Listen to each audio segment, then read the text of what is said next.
I think in general, a lot of people play pretty well pre-flop to some extent, but then they really start messing up on the flop, and then they really, really mess up on the turn in the river. But a lot of people do really want to pass the blame to someone else. They don't like accepting that their losses are their fault. For most people listening to this, most players you're playing against are going to have big holes in their game. So if you find general player pool tendencies that things that they are doing wrong, you can probably just default to assuming they're going to make those mistakes. Yeah, be better and be lucky. That's all you need to do. Well, greetings, everybody. Welcome once again to the Rec Poker Podcast. We are officially sponsored by Running Aces Casino and Racetrack. I'm your host, Steve Fredland, and this week we finish off with part 2 of our interview with Jonathan Little. As you know, Jonathan is one of those great players, great coaches, great authors, and just a phenomenal contributor to the Rec Poker Podcast. He's been doing something every week with us, and this is the continuation of a more extensive interview that I had the chance of doing with Jonathan a couple of weeks back. So hopefully you will enjoy this as much as you enjoyed the first part of it. Also, just a shout out, quick thanks to everybody who's been wearing the Rec Poker patches. I'm seeing them all around the place, which is super fun.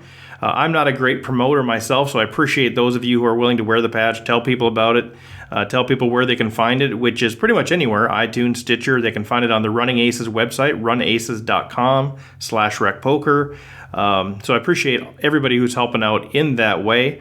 We're getting closer and closer to Vegas. I'm super excited to be heading out there. We got a group of 6 of us that are going out there, and undoubtedly we'll talk to some more people while I'm out there. So really getting excited for that, and I think a lot of these interviews are really helping me prepare for that. So with that, let's give a quick commercial break for Running Aces, and then the next voice you'll hear after that will be that of Jonathan Little with part 2 of our interview. Running Aces Casino and Racetrack has the best poker room in Minnesota, featuring 24/7 promos on all cash poker games, including earning $2 per hour in comps, plus the most player-friendly tourney structures. Visit runaces.com for daily promotions and the tournament calendar.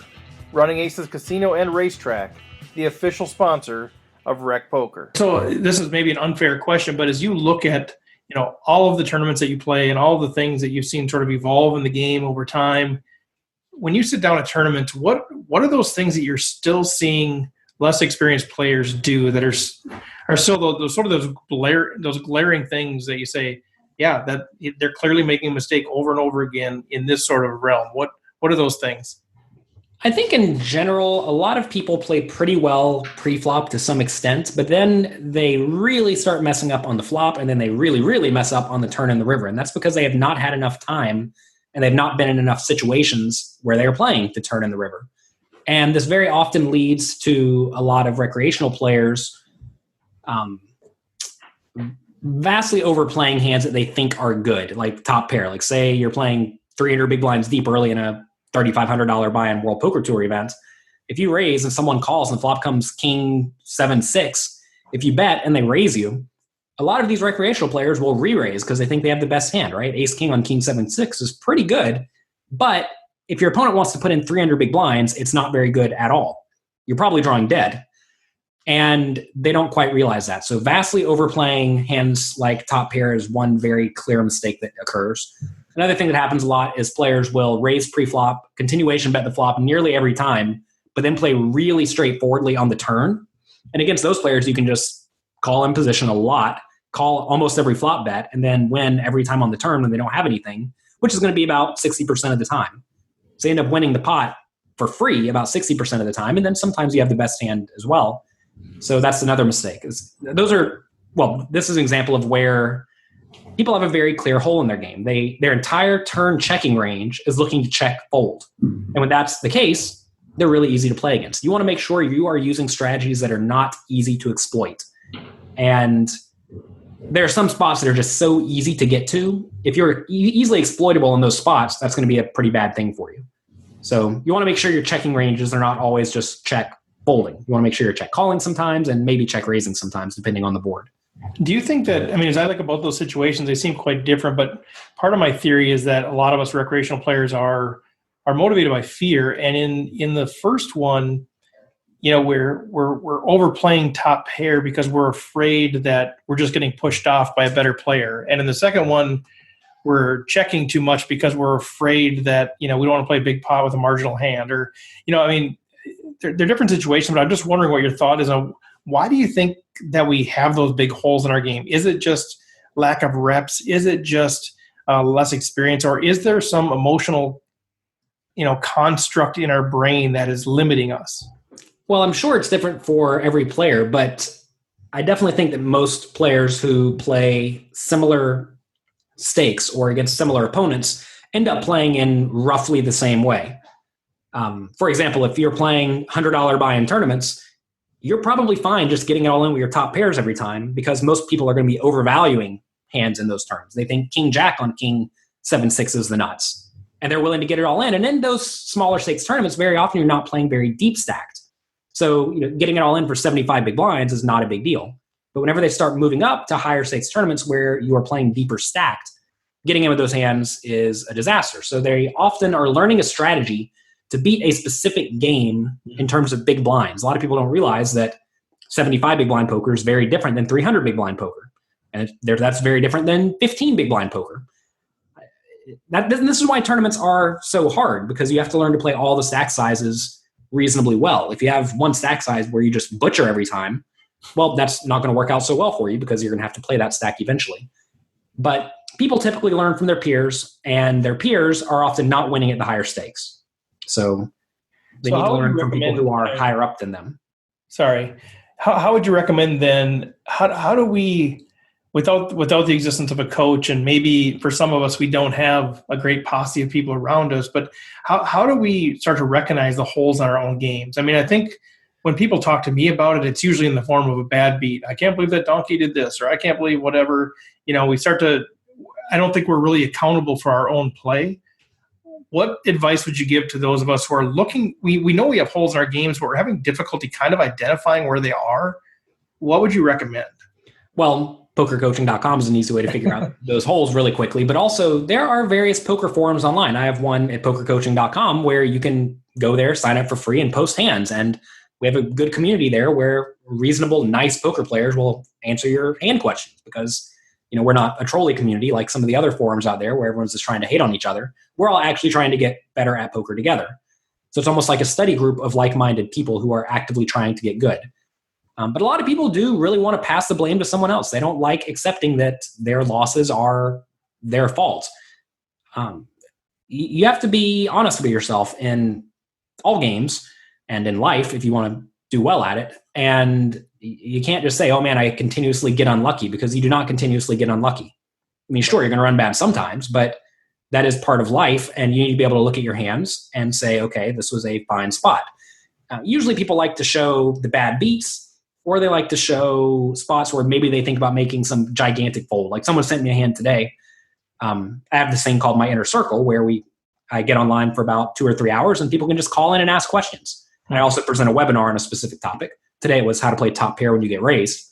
But one of the questions that was sent in was, this was from someone who was new to the inner circle. And inevitably, when people are new to the inner circle, they either send in bad beats or they send in spots where maybe they should, quote unquote, should fold the second nuts or something like that. And the answer is just always no. You're going to go broke in these spots, and that's okay. You're not supposed to win every time, and that's part of life. That's good. Yeah, I think. But so anyway, the question was, how do you get better if you don't have anyone to talk to? Well, find people to talk to. That's not an excuse. We're living in a world where you can get on Skype and make study groups from people around the world. I mean, my students, they have started their own study groups. Every 3 or 4 inner circle webinars, for example, the people get together, and I make sure that new people are getting added to the study groups if they want to.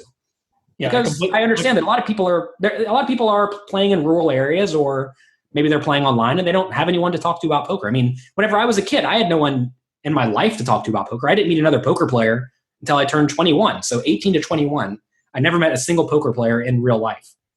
And despite that, I had 10 or 15 friends who I talked to on Skype every day, and we all got good together because we were all in somewhat similar situations. So the fact that you don't have anyone to pal around with in real life is not an excuse, in my opinion. Very good. Yeah. So when you think about some of those areas where maybe you identified holes in your game, maybe you could share a little bit, what are 1 or 2 of those where you used to have this hole, you used to struggle in this area, and then how did you close that hole? How did you get out of that Tell us a little bit about things that you've had to overcome in your game that you've recognized. Well, when I was winning all those tournaments a long time ago, my natural inclination to just be somewhat aggressive in a lot of these spots, actually it wasn't my natural inclination, it was something I learned, that raising preflop a lot and continuation betting a lot and betting the turn a lot is a pretty good strategy if people fold too much on all of those streets. I didn't quite realize exactly why what I was doing was working, but it was. And it was because people were folding too much. They had holes in their game that I somehow naturally figured out how to exploit.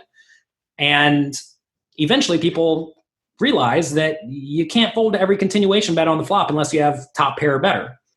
If you do that, you're just going to get run over. So opponents have eventually adjusted to now where most reasonable players are defending versus flop continuation bets quite well, especially if you are continuation betting too often. So you have to adjust and you have to learn to continuation bet in a more balanced manner. I realized people were floating me too often or calling my flop bets too often, or they were check raising me too often, or at least more than I was used to. And that was taking advantage of the fact that I was continuation betting too often. So I had a very giant hole in my game that just so happened to be taking advantage of the vast majority of the player pool. But once the player pool adjusts, you have to adjust. So I had to learn how to continuation bet with a balanced range. That was very important. Another thing I had issues with was the 4-bet and 5-bet wars that would often happen online where you'd raise, someone would re-raise, you'd re-raise, they'd re-raise. I was very cautious when it came to putting in lots of money pre-flop, especially with the intention of folding. And if you're not going to be willing to bluff in those spots, well, your opponents should essentially never get it all in unless they have a really good hand because they know you have a really good hand, right? So I had to learn how to deal with that. And that came from just lots of practice and lots of study again. So you want to find spots where things are not going well for you. Like where do you end up folding a lot? Or do you find yourself on the river and you're calling a lot and you're just wrong way more than the pot odds justify? And that's it's always a difficult thing, especially like let's say on the river, you see that you're calling a lot on the river and you're losing a lot of the time. That could be fine because if you're getting 4-1 pot odds, you need to be good 20% of the time. So if you're good 20% of the time, that means you're going to lose 80% of the time, right? So if you're good 25% of the time, you're actually making money despite the fact that you're losing 3/4 of the time. And that kind of thing is really hard to find in live poker. And that's something that the online players have an advantage on because they can look at their stats and through programs like Hold'em Manager and realize, okay, I'm losing most of the time in the spot when I'm calling, but it's still profitable because we're getting good pot odds. It certainly feels dirty when you're making these calls and losing every time, or almost every time, but that's part of the game. So anyway, everyone has holes, and I've just constantly been striving to play closer and closer to a balanced strategy as possible. If you're playing balanced, you can then adjust to take advantage of whatever your opponents are doing wrong, and no one's really going to be able to do anything to take too much advantage of you.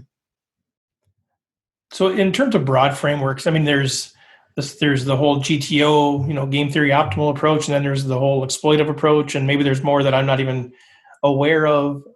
The way that I've heard it described in a sense is, if you're playing against other players who are at that level where they're playing GTO, then you really want to focus more on GTO. If you're playing a game to where people can be exploited, you want to play more exploitable. Is that the right framework to think about this? Because I do have a number of recreational players that'll come to me and they're playing $50, $100 tournaments and they're talking about GTO strategy. And I'm just not sure that that's the right approach in those sorts of games. Well, whenever you're playing GTO, what you're basically saying is, I don't know what my opponents are doing wrong. Right. And very often, when you're playing very high stakes games, you will have no clue what your opponents are doing wrong if they're also very, very good. But very likely, they have some tiny mistakes here and there. Like maybe they continuation bet the flop 5% too much. And you're not going to be able to pinpoint that in real time. But if you play closer to GTO than they are, you're going to end up making some small amount of money off of those players in the long run. So that's definitely a spot where GTO strategies are very strong. In the smaller stakes games, though, usually you'll be able to figure out what your opponents are doing wrong. And an exploitative strategy means you are exploiting their mistake, right? So if they have mistakes in their game, you need to be getting out of line to take advantage of those. The problem, though, is that you don't really know when they're going to wisen up and adjust. And if they adjust before you adjust back, like let's say you think you can bluff this guy on the river every time, and it works 7 times in a row, and then you try it again on the 8th time, and then the 9th time and the 10th time, and all 3 of those fail because the opponent realizes this, well, your exploitative strategy is going to end up costing you a ton of money. So exploitative strategies are very good if you know what the opponents are doing and they are oblivious to what you are doing. And that takes a particularly bad player to let you take advantage of them forever. So it's certainly good to exploit what players are doing wrong, but it's often hard to know what they're doing wrong. And it's often hard to know exactly what you need to be doing to exploit them. And it's hard to know when they're going to adjust. So it's almost egotistical to say that I know exactly what this player does wrong, and I know that this player is never going to adjust to my exploitative strategy.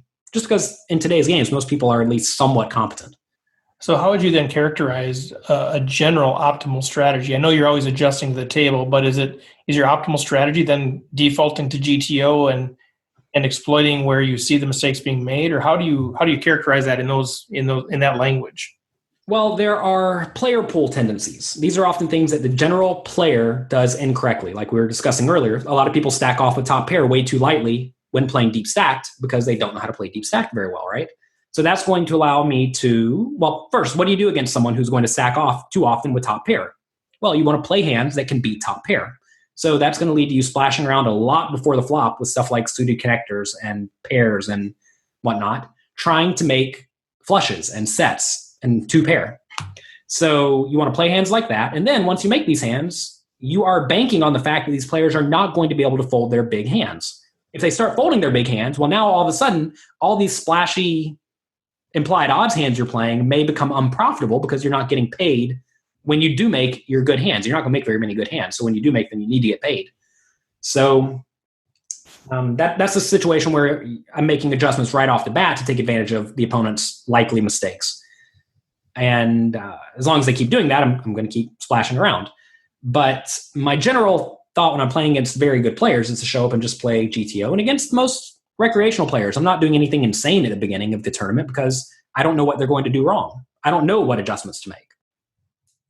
So what I'm hearing is really, in a sense, GTO is the great default. And then there's certain tournaments that have certain player pools where you can say, okay, this is generally true, so I can exploit that in general and see and kind of react to what happens. And then there might be some player-specific exploitative opportunities. Yeah, I mean, whenever I sit down to play, I'm going to know some people at the table, and I'm not going to know some people at the table. And if I know the players at the table, I'm going to have some idea of how to play against them. And if I don't know the players, if it is a smaller buy-in tournament, then I'm just going to assume these players are often not that great right off the bat, which, is perhaps too optimistic. But I am going to assume that they're going to, for example, not fold their top pairs too often. And that may lead to me making some errors, but it's probably going to work out in general. So it definitely depends on the players you're playing against. But for most people listening to this, most players you're playing against are going to have big holes in their game. So if you find general player pool tendencies that they, things that they are doing wrong, you can probably just default to assuming they're going to make those mistakes. Excellent. So thinking about the tournaments that you play, let's just say in the $2,500 to $5,000 range, what's your biggest edge? I don't know. I just try to not punt off my stack too often. I think that's what it amounts to. Is I try to not give it away very often at all. There's definitely value in not busting in these tournaments. I think a lot of people get in their minds that a lot of these tournaments are re-entry tournaments now, so they should be really gambling hard, but that's just not true. You have to treat each entry as if it's an individual entry to a tournament. And very often buying in late to a tournament where you're near the end of the re-entry period, if the blinds are quite high, buying in for 15 or 20 big blinds is just not going to be a profitable situation for you because you have to pay rake. Rake is a real thing, and you have to account for it. And you're just not going to have a big edge with a 15 big blind stack. So I think that's definitely an edge that I have that a lot of even good players don't seem to be too aware of. That said, in a lot of the really high stakes tournaments, the rake is minimal, so that may not be the case. But even then, you're not going to have a big edge with your tiny stack too often. So is that edge really related to, would you classify that as patience, or would you classify that as being aware that in a tournament, a chip lost is worth more than a chip gained, or what?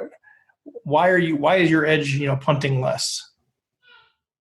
What it basically amounts to is that if you lose your chip stack now, you lose all future potential earnings that you would make with your stack. Right. That doesn't mean you should necessarily be playing tight. And there's certainly spots where I've bluffed off my stack, but that's just playing good, fundamentally sound poker.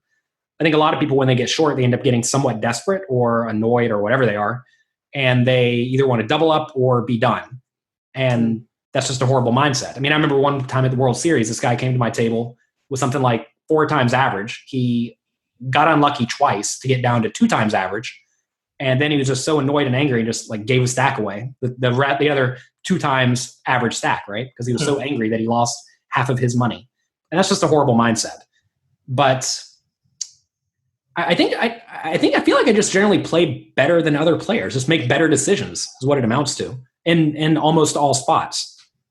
Do you think that's related to? I mean, you're very mathematically sound. You're very logically sound. Do you think it's for you personally related to the fact that you can sort of separate the emotion from the logical, smart decision, or do you think you are just more well grounded in what a good decision is? Yeah, I think I just generally know the right plays. I mean, it's like if you take a math test, if you're getting questions wrong, it's because you don't understand the fundamentals. And most people just do not understand the fundamentals of poker. And that's enough to give you a big edge if you understand the fundamentals. I mean, if you ask like one chess player, why does he win opposed to another chess player? It's because he makes better decisions. Right. And that's just it. I mean, he just makes better decisions than the other players. And if you take one good player against another good player, neither player is going to have much of an edge. And that's usually what you're looking at when you're playing poker. But sometimes you do find players who just do not understand the fundamentals and make bad decisions. And that's when you end up with a big edge. So it's a pretty easy game. If somebody says, how do I become a better player? The answer is just make better decisions. Learn to play fundamentally sound and then learn when to adjust from that in order to try to maximize your equity even more. But yeah, just learn to play fundamentally sound. That's what it amounts to. Just be better. Just be better. Yeah, just be better and realize that the swings don't matter. I think a lot of people really care about if they're up or down, but it just does not matter, especially in the short run. And the rough thing about live poker is that 10 years is the short run. Right. I mean, you have to realize if you're playing one tournament a week, 52 tournaments a year, that's what online players will play in 2 or 3 days. So your year of playing is equal to their one weekend of play. And if you ask online players, hey, have you ever lost over the course of a weekend? The answer's like, obviously, yes. That happens like 3 out of 4 times.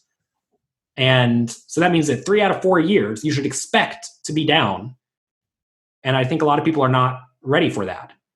And then even then, whenever you have that one winning weekend, very often it does not cover those other 3 losing weekends. Right. So it's like you have big wins and you have big successes when you win tournaments with lots of players. Or if you're playing small games, you'll be more consistent. But what a lot of your listeners are playing for the most part is going to be small and medium stakes tournaments that have something like 100 to 1,000 people in it. And it's hard to win a 1,000-person poker tournament. There's a lot of variance in 1,000-person poker tournaments. And you have to be prepared for that. Right. And so that's something else that gives a lot of people problems. They don't like the idea that they're going to lose for 3 years straight. And most live poker players, they quit after 6 months of losing because they just think the game's rigged or they can't beat it or it's all luck or something like that. But the reality is there is a lot of variance in this game, and that's why the game still exists.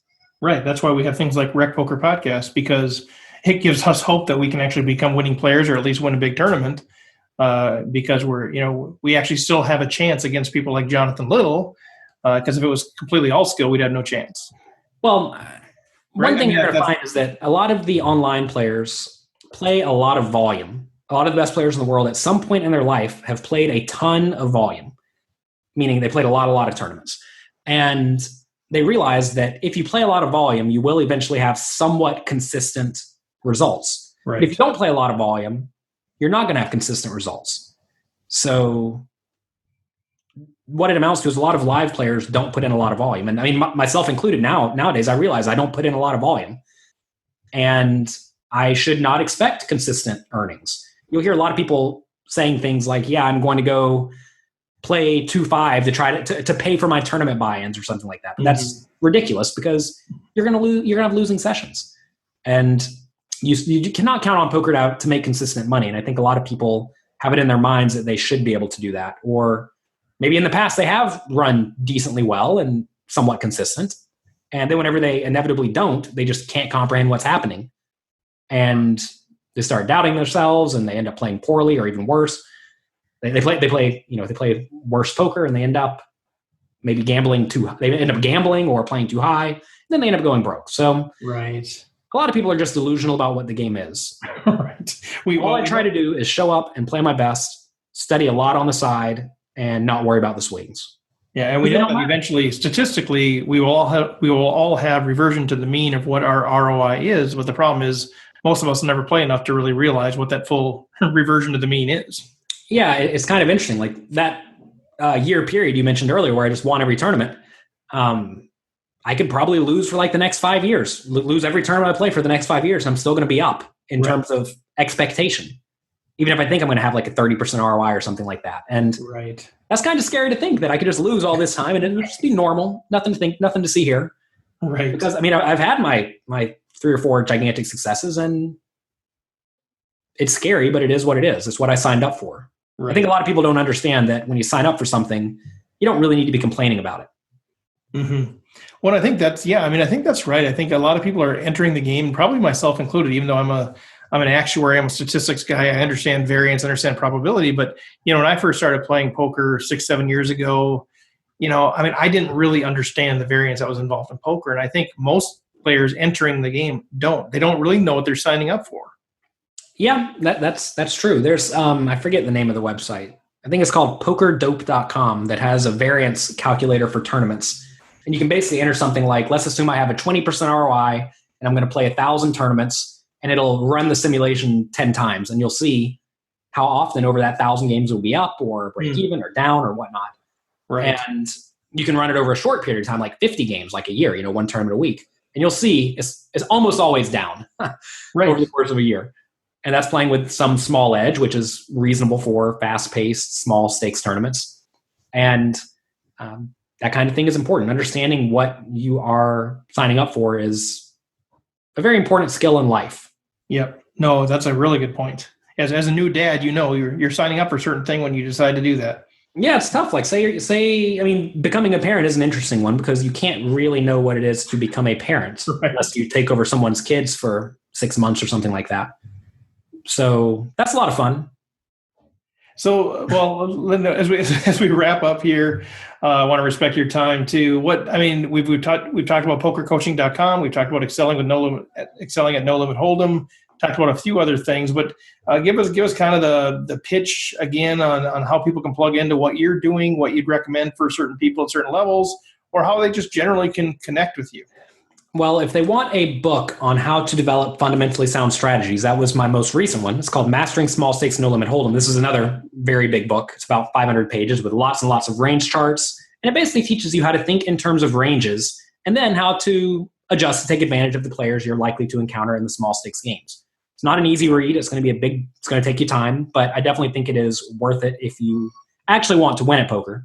And that's going to also allow you to understand fully what we're discussing over at pokercoaching.com. Every once in a while, someone comes into pokercoaching.com and it's way too advanced for them because they're thinking, how do I play my pocket jacks? Not how do I play my range? And it's kind of like a wake-up call, and they're usually way, way behind, but that's okay. I have a book to get them up to speed. So Mastering Small Stakes No Limit Hold'em is very good for those players. And like I said, you have a free week at pokercoaching.com. Go there, go through it all, binge it, cancel on me. I will not be offended. I try to make lots of stuff available for free. I post a lot of it on Twitter at Jonathan Little. I have a weekly podcast where I go through a poker hand. I've been posting these daily 1-minute videos on, concepts. I call it Little Poker Advice. Mm-hmm. And people have been having fun with those, and they're fun. So you can find those there too. Yeah. But I try to do a lot of free stuff. I have a blog that I post each week that's usually some sort of educational poker article about something. So that's at jonathanlittlepoker.com. I do a lot. But you can find it all on Twitter at Jonathan Little. That's going to be the best place if you want information to me. And if you ever ask me a question on Twitter, I'm happy to answer it. Whatever you want. That's fantastic. Yeah, you've been fantastic. I know. The support you've given for Rec Poker and contributing every week has been huge. People just love it. Hopefully that'll drive some traffic toward you. But I know at some level you're just excited to contribute to the Poker Society and grow the game. And it comes across that way, and I really appreciate that. Well, thank you. I realize I would certainly not be where I am today without the help of the people who helped me whenever I first started playing the game. Like I said, I had those 10 or 15 people on Skype. They had no reason to help me, but they all wanted to help me get better at poker because I wanted to get good at poker. We were trying to learn this thing together. And I realized that all the people who are trying to learn the game and get better at the game, they need someone to help them along the way, because it is a hard game. And especially today, where some people are really, really good at the game, you're trying to catch up. And I'm happy to help the people who want to take the time to better themselves and better their lives. Well, fantastic. Any final words before we let you go? No, just try to be lucky. Going back to an earlier episode, just be lucky. It's be better and then be lucky. Yeah, be better and be lucky. That's all you need to do. Love it. That's your next book title. Great. All right. Thanks, Jonathan. Thank you. Okay, well, thank you so much, Jonathan. Really appreciated you taking the time to chat with me and give us some insight into your world and what you have going on, and some good tips on how we can become better as poker players. All that input is phenomenal as we're trying to grow the game. So thanks much for all of that. And with that, we're going to wrap up this episode. If you have any questions, comments, concerns, mention something on Twitter or Facebook, or get in touch with me directly, stevefredland@gmail.com. If you have ideas, man, let me know. But we're going to keep continuing with some great interviews. We have some phenomenal stuff coming up with Gareth James and Jordan Young and Tricia Cardner, Mike Schneider, and I know I'm forgetting some other folks too. We got a number of them lined up. So looking forward to continuing these as well. With that, take care, everybody.